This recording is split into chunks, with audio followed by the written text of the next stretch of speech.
رب اشرح لي صدري ويسر لي أمري واحلل عقدة من لساني يفقهوا قولي واجعل لي وزيرا من أهلي. So the linguistic miracle that I'll be showing you today proves that the language of the Quran is not random. It itself is very disciplined, it's got structure, and that goes on to show us that it comes from an intelligent source as well. So what I'm going to show you now is I'm going to show you the fact that every single time the Quran mentions humans and cattle eating or drinking from the vegetation of the earth, whenever it mentions the dead earth, reviving the dead earth or dead land, it will always mention the cattle before human beings. For example, this is Surah Furqan chapter 25 verse 48 onwards. It says, "It is he who sends the winds as heralds of glad tidings going before his mercy, and we send down pure water from the sky, that we may give life to dead land, and we give to drink thereof many of the cattle and men." So first mentioning cattle, then men. It could have said men and cattle, but since it's mentioning dead earth, dead land, it says we give drink to many of the cattle and then men.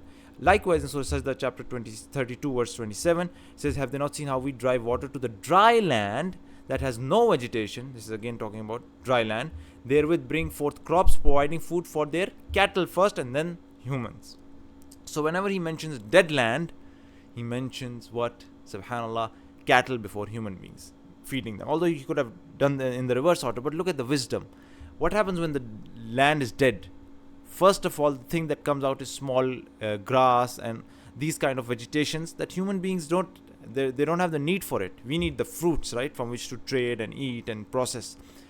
The cattle, on the other hand, can eat the small grass or the shrubs that come out initially. So it's more appropriate to mention the cattle first. However, whenever it mentions the fruits and the different kinds of vegetation throughout the land, without mentioning the dead land, it mentions the humans first. For example, Surah Naziyat, it does not mention the dead land. It says, "After that he spread the earth and brought forth therefrom its water and its pasture and the mountains to be provision, benefit for us first, and the cattle," because it did not mention the dead land. Likewise, Surah Taha, it says, "We have brought forth with it various kinds of vegetation." It does not mention the dead land. It says, "We made the earth a bed, opened roads for you, and sent down water from the sky. We have brought forth with it various kinds of vegetation. Eat human beings and pasture your cattle as well." Subhanallah. So mentions us first.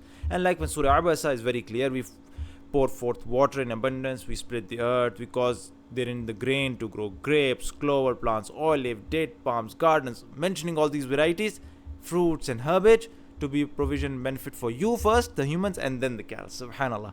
Because it does not mention the dead land, rather mentions the variety. When it mentions the variety which we benefit from, we don't eat from the small grass that grows on dead land.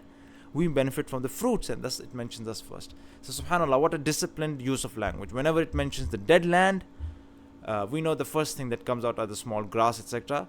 Cattle eat it, human beings don't. But when it mentions the fruits and all those things, it mentions us before the cattle. Although it could have switched the order, but subhanallah, it shows us that this word was from an intelligent being, leaving signs for us in this book. So may God and this gives us conviction in the heart as well, that this is the word of God. So may God give us complete conviction in the Quran as the word of God. Subhanakallahumma wa bihamdika ashhadu an la ilaha illa anta astaghfiruka wa atubu ilaik.